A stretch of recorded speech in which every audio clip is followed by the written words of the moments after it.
Chat ಸ್ಟಾಕ್ಗೆ ತಮಗೆಲ್ಲರಿಗೂ ಸ್ವಾಗತ. ಇವತ್ತು ಮಂಗಳವಾರ ಸೆನ್ಸೆಕ್ಸ್ನಲ್ಲಿ ಎಕ್ಸ್ಪೈರಿ ಆಗಿತ್ತು, ಯಾವ ರೀತಿಯಾಗಿತ್ತು ಮಾರ್ಕೆಟು, ಅದೇ ರೀತಿಯಾಗಿ ನಾಳೆ ಯಾವ ರೀತಿಯಾಗಿ ಇರ್ತಾ ಹೋಗ್ಬೋದು ಅಂತ ನೋಡ್ತಾ ಹೋಗೋಣ. ತಡರಾತ್ರಿನಲ್ಲಿ ಎಲ್ಲ ಅಲ್ಲೋಲ ಕಲ್ಲೋಲ ಆಗೋಯ್ತು. ಇಬ್ಬರು ಕಡೆಯವರು ಬಂದ್ಬಿಟ್ಟು ಇಲ್ಲ ಯುದ್ಧ ಏನು ಮಾಡೋದು, ಇಬ್ಬರು ಅನ್ನೋಕ್ಕಿಂತ ಟ್ರಂಪ್ ಬಂದ್ಬಿಟ್ಟು ಇಲ್ಲ ಇನ್ನು 12 ಗಂಟೆಯಲ್ಲಿ ಎಲ್ಲ ನಿಂತೋಗ್ಬಿಡುತ್ತೆ ನೋಡಿ, ಇರಾನ್ ಅವ್ರು ನಿಲ್ಲಿಸ್ಬಿಡ್ತಾರೆ, ಇಸ್ರೇಲ್ ಅವ್ರು ನಿಲ್ಲಿಸ್ಬಿಡ್ತಾರೆ, ಎಲ್ಲ ಫುಲ್ಲು ಶಾಂತಿ ಆಗಿಬಿಡುತ್ತೆ, ಶಾಂತಿ ಜಗತ್ತಿಗೆ ಎಲ್ಲರೂ ಒಳ್ಳೇದು ಮಾಡಲಿ, ಇಡೀ ಜಗತ್ತಿಗೆ ದೇವರು ಒಳ್ಳೇದು ಮಾಡಲಿ ಅಂತ ಹೇಳ್ಬಿಟ್ಟು ಹೋಗ್ಬಿಟ್ರು.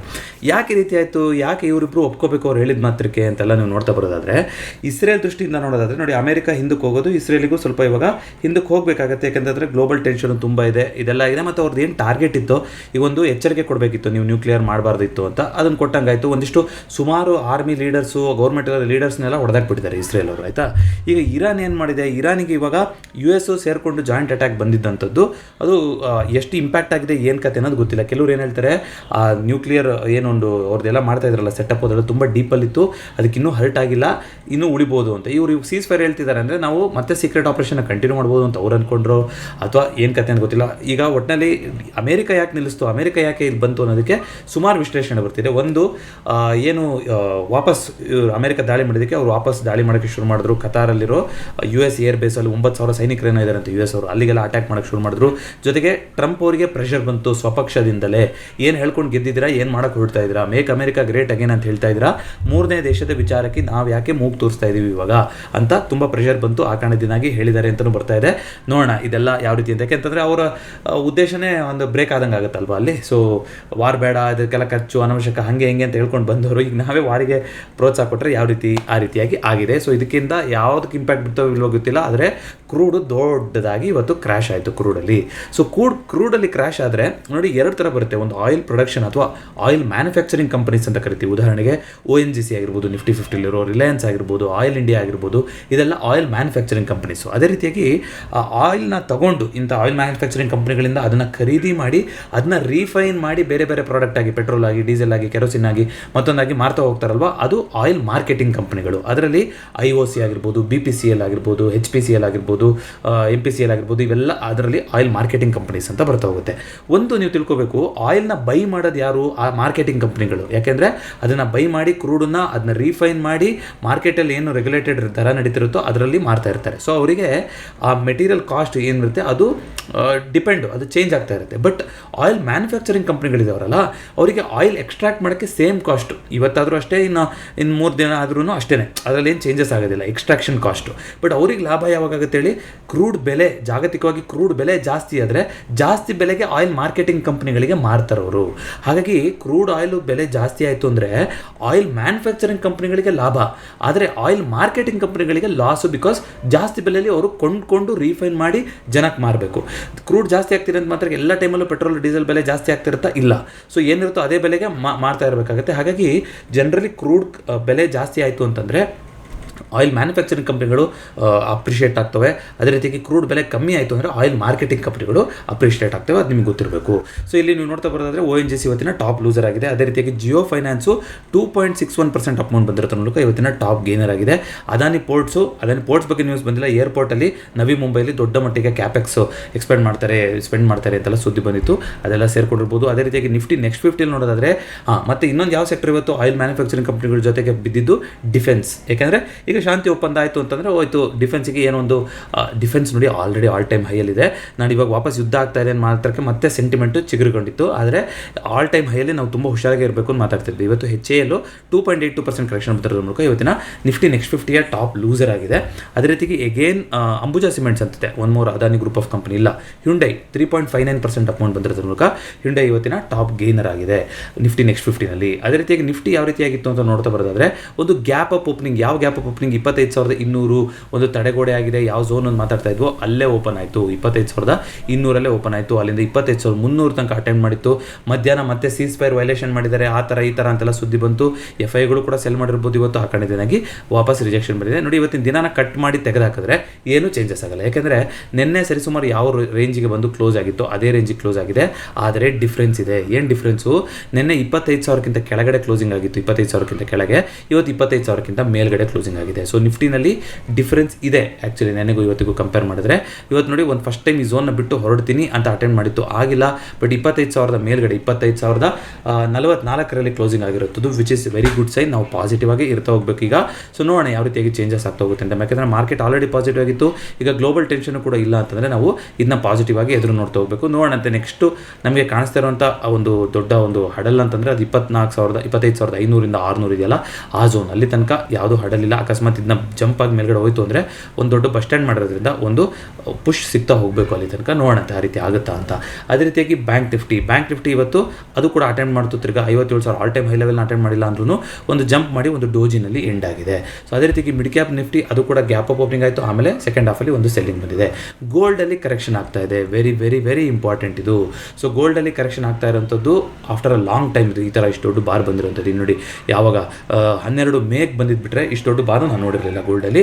ಸೊ ಗೋಲ್ಡ್ ಕರೆಕ್ಷನ್ ಕಂಟಿನ್ಯೂಷನ್ ಆಗುತ್ತಾ, ಕೆಳಗಡೆ ಬೀಳುತ್ತಾ, ವಾರ್ ನಿಜವಾಗ್ಲೂ ನಿಲ್ಲಿಸ್ತಾರಾ ಅಥವಾ ಇವ್ರು ಏನೋ ಹೇಳ್ಕೊತಾ ಇದ್ರೆ ನಾವು ಮಾಡ್ತೀವಿ ಅಂತ ಮಾಡ್ತಾರಾ, ಏನು ಕತೆ ಅನ್ನೋದನ್ನು ನೋಡ್ತಾ ಹೋಗೋಣಂತೆ. ಅದೇ ರೀತಿಯಾಗಿ ಸಿಲ್ವರಲ್ಲೂ ಕೂಡ ಒಂದು ಕರೆಕ್ಷನ್ ಆಗಿದೆ ನೋಡಿ. ವಾರ್ ಅನ್ನೋದು ಅನಿಸ್ತಿರ್ಬೋದು ನಿಮಗೆ, ಅಯ್ಯೋ ನಾನು ಪಿ ಪೊಸಿಷನ್ ಇತ್ತು ಹಂಗಾಗಬೇಕಿತ್ತು ನೋಡಿ. ಪೊಸಿಷನ್ಗೋಸ್ಕರ ನಾವು ಗ್ಲೋಬಲ್ ಇದನ್ನು ಬಲಿ ಕೊಡೋಕ್ಕಾಗೋದಿಲ್ಲ ನೋಡಿ. ಎಲ್ಲೋ ಯಾವುದೋ ಒಂದು ಜಾಗದಲ್ಲಿ ಯುದ್ಧ ಆಗ್ತಾ ಇರುತ್ತೆ ಅಂತ ಅನಿಸ್ತಿರ್ಬೋದು ನಿಮಗೆ, ಎಲ್ಲರಿಗೂ ಇಂಪ್ಯಾಕ್ಟ್ ಆಗುತ್ತೆ, ಪ್ರತಿಯೊಬ್ಬರಿಗೂ ಜಾಗತಿಕವಾಗಿ ಇಂಪ್ಯಾಕ್ಟ್ ಆಗೇ ಆಗುತ್ತೆ. ಯಾಕಂದರೆ ಈಗ ಅಷ್ಟೊಂದು ಗ್ಲೋಬಲೈಸ್ ಆಗಿಬಿಟ್ಟಿದ್ದೀವಿ, ಒಂದು ಕಂಟ್ರಿ ಮೇಲೆ ಒಂದು ಕಂಟ್ರಿ ಡಿಪೆಂಡೆಂಟ್ ಆಗೇ ಇದೆ. ಸೊ ಒಂದಲ್ಲ ಒಂದು ಥರದಲ್ಲಿ ಅದು ನಮಗೆ ಬಂದು ಕಾಡುತ್ತೆ. ಹಾಗಾಗಿ ಎಲ್ಲ ಕಡೆ ಶಾಂತಿಯುತವಾಗಿರಲಿ ಅಂತಲೇ ನಾವು ಕೇಳ್ಕೋಬೇಕು. ಮೊನ್ನೆ ವಿಡಿಯೋದಲ್ಲೂ ಮಾತಾಡಿದ್ದೀನಿ, 60 ಕಂಟ್ರಿಗಳು ಕೋವಿಡ್ ಆದಮೇಲಿಂದ ಸರಿಸುಮಾರು 60 ದೇಶಗಳು ಕಾನ್ಫ್ಲಿಕ್ಟಲ್ಲಿದೆ. ಇದು ಖಂಡಿತವಾಗ್ಲೂ ಒಳ್ಳೆ ಸಿಚುವೇಶನ್ ಅಲ್ಲ. ಆದಷ್ಟು ಬೇಗ ಎಲ್ಲೆಲ್ಲ ಅವರವರು ಒಂದು ಒಳ್ಳೆ ದಾರಿನ ಹುಡ್ಕೊಳ್ಳಿ ಅಂತ ಕೇಳ್ಕೊಳ್ಳೋಣ. ಅದೇ ರೀತಿಯಾಗಿ ಸೆನ್ಸೆಕ್ಸಲ್ಲಿ ಇವತ್ತು ಎಕ್ಸ್ಪೈರಿ ಆಗಿತ್ತಲ್ವಾ, ಒಂದು ಗ್ಯಾಪ್ ಅಪ್ ಓಪನಿಂಗ್ ಆಯಿತು. ಇವತ್ತು ಸೆನ್ಸೆಕ್ಸ್ ಎಕ್ಸ್ಪೈರಿ ನೋಡೋಕೆ ಮರ್ತೇ ಹೋಗಿತ್ತು. ಸೆಕೆಂಡ್ ಹಾಫಲ್ಲಿ ಸೆಲ್ಲಿಂಗ್ ಬರೋಷ್ಟೊತ್ತಿಗೆ ನೋಡಿದೆ 81,000 82,000ಕ್ಕೆ ಒಂದು ಟ್ರೆಕ್ಟ್ ಇದ್ದಂಗಿತ್ತು, ಆದರೆ 82,000 ಮೇಲ್ಗಡೆನೆ ಕ್ಲೋಸಿಂಗ್ ಮಾಡಿದ್ದಾರೆ. ಸೊ 82,000 ಮೇಲ್ಗಡೆನೆ ಕ್ಲೋಸಿಂಗ್ ಮಾಡಿರೋಂಥದ್ದು which is a very good sign. ಯಾಕೆ ಅಂತಂದರೆ ಇದನ್ನು ಕೂಡ ನೀವು ಕಟ್ ಮಾಡಿ ತೆಗೆದಾಕಿದ್ರೆ ನಿನ್ನೆ ಕ್ಯಾಂಡ್ಲಿಗೂ ಇವತ್ತಿನ ಕ್ಯಾಂಡ್ಲಿಗೂ ಏನೂ ಡಿಫ್ರೆನ್ಸ್ ಇಲ್ಲ. ಅಂದರೆ ಇಡೀ ದಿನ ನಾವು ತೆಗೆದಾಕಿದ್ರೂ ಕೂಡ ಇದು ಹಾಗೆ ಉಳಿಯುತ್ತಲ್ವ. ನೆನ್ನೆನೂ ಕೂಡ ಇಲ್ಲೇ ಕ್ಲೋಸಿಂಗ್ ಆಗಿತ್ತು, ಇವತ್ತು ಅಲ್ಲೇ. ಬಟ್ ಅಗೇನ್ ಸೇಮ್ ನಿಫ್ಟಿನಲ್ಲಿ ಯಾವ ರೀತಿಯಾಗಿ 25,000 ಕೆಳಗಡೆ ಕ್ಲೋಸಿಂಗ್ ಆಗಿತ್ತು, ಅದೇ ರೀತಿಯಾಗಿ ಸೆನ್ಸೆಕ್ಸಲ್ಲಿ 82,000 ಕೆಳಗಡೆ ಕ್ಲೋಸಿಂಗ್ ಆಗಿತ್ತು, ಆದರೆ ಇವತ್ತು 82,000 ಮೇಲ್ಗಡೆ ಕ್ಲೋಸಿಂಗ್ ಆಗಿದೆ. ಸೊ ಇದನ್ನ ನಾವು ಪಾಸಿಟಿವ್ ಅಂತಲೇ ಓದ್ತಾ ಹೋಗಬೇಕು, ನೆಗೆಟಿವ್ ಅಂತ ಹೇಗೆ ಓದೋಕ್ಕಾಗುತ್ತೆ. ಅಫ್ಕೋರ್ಸ್ ಕ್ಯಾಂಡ್ಲು ರೆಡ್ ಬಂದಿರ್ಬೋದು, ಇಷ್ಟು ಮೇಲ್ಗಡೆ ಹೋಗಿದ್ದು ರಿಜೆಕ್ಷನ್ ಬಂತಲ್ಲ ಅಂತ ನಿಮ್ಗೆ ಅನ್ಸಿರ್ಬೋದು. ಸ್ಟಿಲ್ ನೆನ್ನೆ ಲೋನ ಬೀಟ್ ಮಾಡಿಲ್ಲ, ಕ್ರೂಷಲ್ ಲೆವೆಲ್ಗಿಂತ ಕೆಳಗಡೆ ಬಂದಿಲ್ಲ. ಹಾಗಾಗಿ ಜಾಸ್ತಿ ಇದನ್ನ ನೆಗೆಟಿವ್ ಅಂತ ಓದೋಕ್ಕೆ ಹೋಗ್ಬಿಡಿ.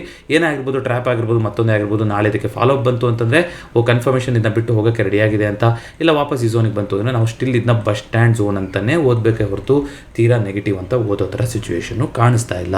ವಿಕ್ಸ್ ಏನು ಹೇಳ್ತಾ ಇದೆ ಇವತ್ತು? ಇಂಡಿಯಾ ವಿಕ್ಸ್ ಓಪನ್ ಮಾಡಿಲ್ವಾ? ಒಂದು ನಿಮಿಷ ಇಂಡಿಯಾ ವಿಕ್ಸ್ ನೋಡ್ಕೊಂಡು ಬಂದ್ಬೋಣ. ಇಂಡಿಯಾ ವಿಕ್ಸಲ್ಲಿ ನಿನ್ನೆ ನೋಡಿ ಒಂದು ಕರೆಕ್ಷನ್ ಆಗಿದೆ ಅಂತ ನಾವು ಮಾತಾಡಿದ್ವಿ ಅಲ್ವಾ.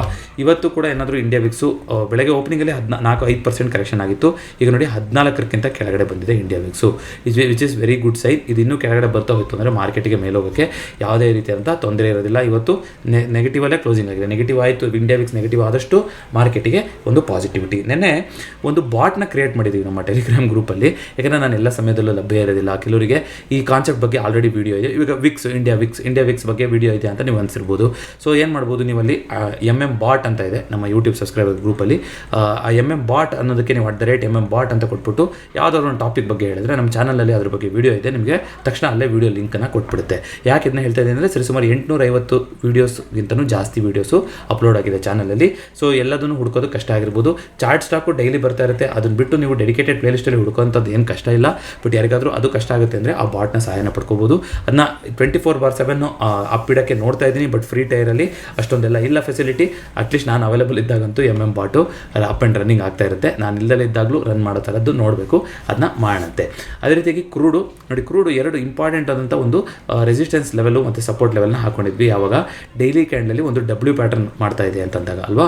ಈ W ಪ್ಯಾಟರ್ನ್ ಅದಕ್ಕಿಂತ ಇನ್ವರ್ಸ್ H&S ಪ್ಯಾಟರ್ನ್ ಅಂತ ಹೇಳ್ಬೋದು ಇಲ್ಲಿ. ಸೊ ಈ ಭಾಗದಲ್ಲಿ ಜೋರಾಗಿ ಬಿದ್ದಾಗ ಇಲ್ಲಿ ಒಂದು ಶೋಲ್ಡರ್ ಆಗಿ, ಇಲ್ಲೊಂದು ಹೆಡ್ ಆಗಿ, ಇಲ್ಲೊಂದು ಶೋಲ್ಡರ್ ಮಾಡ್ತಾ ಇದೆ. ಬಂದರೆ ಇಲ್ಲಿ ಎಷ್ಟಿರುತ್ತೋ ಹೆಡ್ಡು ಅಷ್ಟು ದೊಡ್ಡ ಮೂಮೆಂಟ್ ಬರಬೇಕು ಅಂತ ಮಾತಾಡಿದ್ವಿ. ಅದು ಸ್ಯಾಟಿಸ್ಫೈ ಆಯಿತು. 6,400 ಹಿಸ್ಟಾರಿಕಲಿ ಒಂದು ರೆಸಿಸ್ಟೆನ್ಸ್ ಲೆವೆಲ್ ಅಂತ ಮಾತಾಡಿದ್ವಿ, ಅಲ್ಲಿ ನಿಂತಿತ್ತು. ಅಲ್ಲಿಂದ ಇವಾಗ ದಪ್ ಅಂತ ಕೆಳಗಡೆ ಬಿದ್ದಿದೆ ಇವಾಗ, ಆಯಿತಾ. ಸೊ ಈ ಥರ ಬಿದ್ದಿರೋದು ನೆನ್ನೆ ಕಂಟಿನ್ಯೂಷನ್ ಆಗಿದೆ ರಾತ್ರಿ ನ್ಯೂಸ್ ಬಂದಾಗ. ಮತ್ತು ಇವತ್ತು ಕೂಡ ಗ್ಯಾಪ್ ಡೌನ್ ಓಪನಿಂಗ್ ಆಗಿ ಕೆಳಗಡೆ ಬಂದಿದೆ. ಈಗ ಎಲ್ಲಿಗೆ ಬಂದಿದೆ? ತಿರ್ಗಾ 5,600 ಈ ಚಿಲ್ಲರೆ ಝೋನ್ ಏನಿದೆಯಲ್ಲ, 5,630 ಈ ಲೆವೆಲು ಅಲ್ಲಿಗೆ ಬಂದಿದೆ. ಇದು ಎಗೇನ್ ಸಪೋರ್ಟ್ ಲೆವೆಲು. ಈಗ ಏನಾಗಬೇಕು, ಕ್ರೂಡು ಇಲ್ಲಿಂದ ಮತ್ತೆ ಒಂದು ಜಂಪನ್ನು ಹೊಡಿಬೇಕು. ಇದು ನೋಡಿ, ವಾರ್ ಗೀರ್ ಅಂತೆಲ್ಲ ಸುದ್ದಿ ಬರೋಕ್ಕಿಂತ ಮುಂಚಿನ ಲೆವೆಲಿಗೆ ತನಕ ಬಿದ್ದುಬಿಟ್ಟಿದೆ. ಇವಾಗ. ಸೊ ಈಗ ವಾಪಸ್ ಇಲ್ಲಿಂದ ಬೌನ್ಸ್ ತೊಗೊಂಡು ಮೇಲ್ಗಡೆ ಹೋಗುತ್ತಾ, ಇವೆರಡರ ಮಧ್ಯದಲ್ಲಿ ಅಡ್ಡಕತ್ತರಿಯಾಗಿ ನಿಲ್ಲುತ್ತಾ ಅಂದರೆ ಹಾಗೆ ಆಗುತ್ತೇನೋ ಅಂತ ಅನ್ನಿಸ್ತಾ ಇದೆ. ಯಾಕಂದರೆ 2 ದಿನದಲ್ಲಿ ಇಷ್ಟು ದೊಡ್ಡ ಮೂಮೆಂಟ್ ಆದಾಗ ಏನಾಗುತ್ತೆ, ಇದೆಲ್ಲೇ ನಿಲ್ಲುತ್ತೆ. ಸೊ ಆಪ್ಷನ್ ಸೆಲ್ಲರ್ಸ್ ಯಾರು ಇದ್ದೀರಾ ಅಂತಂದರೆ ಅಫ್ಕೋರ್ಸ್ ಕ್ರೂಡ್ ಖಂಡಿತ ವಾಲಟೈಲ್ ಆಗಿದೆ, ಬಟ್ ಈ ಝೋನನ್ನು ನಾವು ಟಾರ್ಗೆಟ್ ಮಾಡ್ತಾ ಹೋಗ್ಬೋದು. ಇನ್ ಕೇಸ್ ಇಲ್ಲಿ ರಿಕವರಿ ಬಂದು ಮೇಲ್ಗಡೆ ಹೋಗೋಕ್ಕೆ ಶುರು ಆಯಿತು ಅಂದರೆ ಇವತ್ತು, ಆವಾಗ ಈ ಝೋನ್ನ ಖಂಡಿತ ಟಾರ್ಗೆಟ್ ಮಾಡ್ತಾ ಹೋಗ್ಬೋದು. ಅಷ್ಟು ಸುಲಭವಾಗಿ ಬಿಟ್ಕೊಡೋ ಥರ ಝೋನ್ ಥರ ಕಾಣಿಸ್ತಾ ಇಲ್ಲ ಇವೆರಡು ಝೋನ್ಗಳು. ಅದೇ ರೀತಿಯಾಗಿ USD INR ಒಂದು ಕೆಳಗಡೆ ಬಂದಿದೆ ಇವತ್ತು, ಆಲ್ಮೋಸ್ಟ್ ₹1 ಹತ್ತತ್ರ ತನಕ ಕೆಳಗಡೆ ಬಂದಿದೆ. ನಿನ್ನೆಯಿಂದನೂ ಕೆಳಗಡೆ ಬರ್ತಾ ಇತ್ತು, which is a good sign for Bank Nifty. ಅದೇ ರೀತಿಯಾಗಿ ಕಾಪರಲ್ಲೂ ಕೂಡ ಇವಾಗ ಒಂದು ಬ್ರೇಕ್ಔಟ್ ಆಗೋ ಥರ ಆಗಿ ಅಲ್ಲಿಂದ ವಾಪಸ್ಸು ಸೆಟ್ಲ್ ಆಗ್ತಾ ಇದೆ. 890 ತನಕ ಹೋಗಿದೆ. ಮ್ಯಾಕ್ಸಿಮಮ್ ಅಟೆಂಪ್ಟ್ ಏನು ಮಾಡಬೇಕಿತ್ತು ಕಾಪರ್ ಅದನ್ನ ಮಾಡಿದೆ.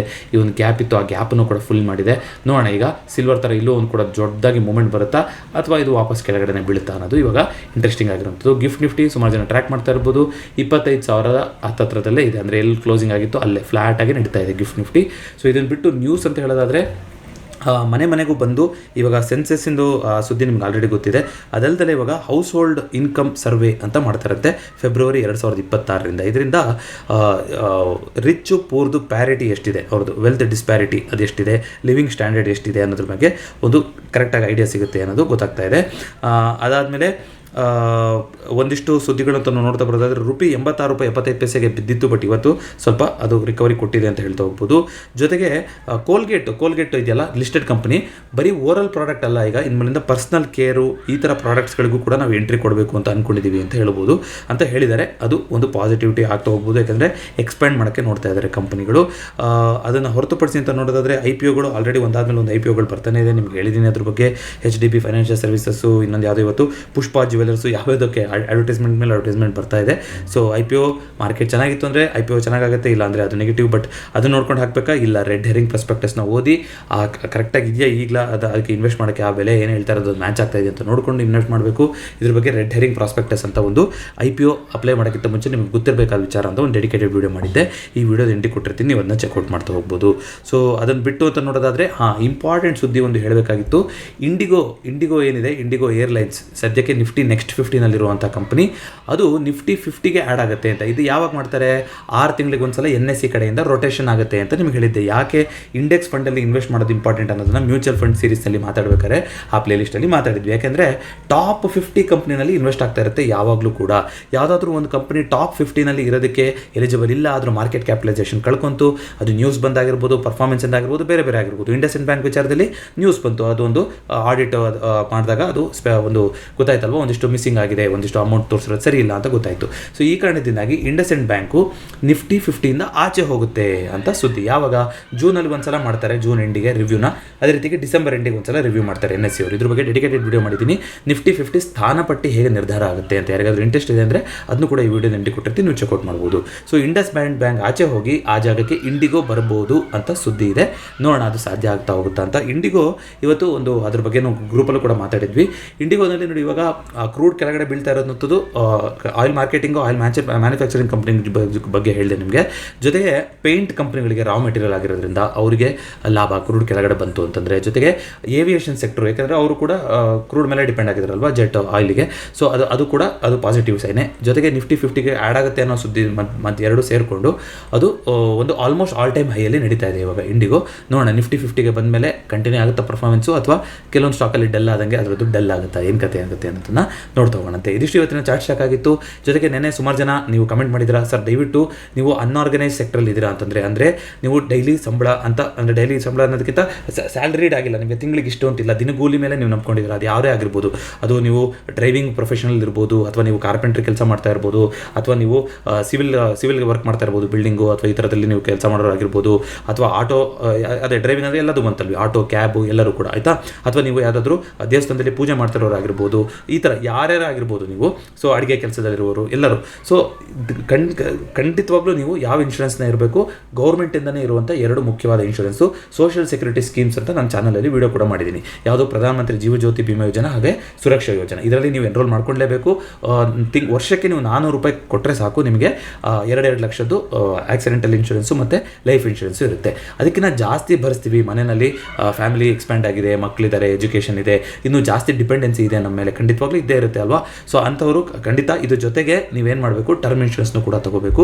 ಅಫ್ಕೋರ್ಸ್ ಟರ್ಮ್ ಇನ್ಶೂರೆನ್ಸು 50 ಲಕ್ಷದಿಂದ ಶುರುವಾಗ್ತಾ ಹೋಗುತ್ತೆ. ಹೇಗೆ ನಾನು ನನಗೆ ಇದು ಸಿಬಿಲ್ ಸ್ಕೋರ್ ಇಲ್ಲ, ನಂದು ಕ್ರೆಡಿಟ್ ಸ್ಕೋರ್ ಇಲ್ಲ, ನಾನು ಕ್ರೆಡಿಟ್ ಕಾರ್ಡ್ ಯೂಸ್ ಮಾಡ್ತಾ ಇಲ್ಲ, ನನಗೆ ಸ್ಯಾಲರಿ ಸ್ಲಿಪ್ ಇಲ್ಲ, ನಾನು ITR ಫೈಲ್ ಮಾಡ್ತಾ ಇಲ್ಲ, ಈ ಥರ ಯಾರ್ಯಾರು ಕ್ಯಾಟಗರಿಯಲ್ಲಿ ಇದ್ದೀರಾ ಅನ್ಆರ್ಗನೈಸ್ ಸೆಕ್ಟರಲ್ಲಿರೋರು ಎಲ್ಲರಿಗೂ ಕೂಡ ಒಂದು ಅವಕಾಶ ಇದೆ. ನಿಮ್ಮ ಬ್ಯಾಂಕಿನ ಏನು ಒಂದು ಟ್ರಾನ್ಸಾಕ್ಷನ್ ಹಿಸ್ಟ್ರಿನ ಚೆಕ್ ಮಾಡಿ ಅದರ ಆಧಾರದ ಮೇಲೆ, ಅಂದರೆ ಹಂಗಂತ ನೀವೇನು ಡೀಟೇಲ್ಸ್ನ ಶೇರ್ ಮಾಡಬೇಕಾಗಿಲ್ಲ, ಅದು ಬ್ಯಾಕ್ಗ್ರೌಂಡಲ್ಲೇ ಚೆಕ್ ಆಗುತ್ತೆ ನಿಮ್ಮ ಬ್ಯಾಂಕ್ ಜೊತೆಗೆ.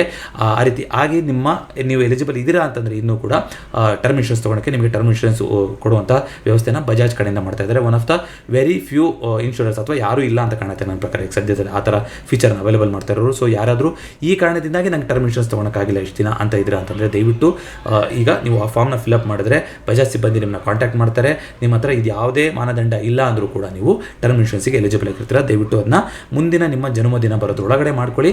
5-6% ಪ್ರೀಮಿಯಮಲ್ಲೇ ನಾವು ಸೇವ್ ಮಾಡ್ತಾ ಹೋಗ್ಬೋದು. ಇದಿಷ್ಟು ಇವತ್ತಿನ ಚಾಸ್ಟಾಕ್ ಆಗಿತ್ತು. ಮತ್ತೊಂದು ವಿಡಿಯೋದೊಂದಿಗೆ ಭೇಟಿ ಆಗ್ತೀನಿ. ಎಲ್ಲರಿಗೂ ನಮಸ್ಕಾರ.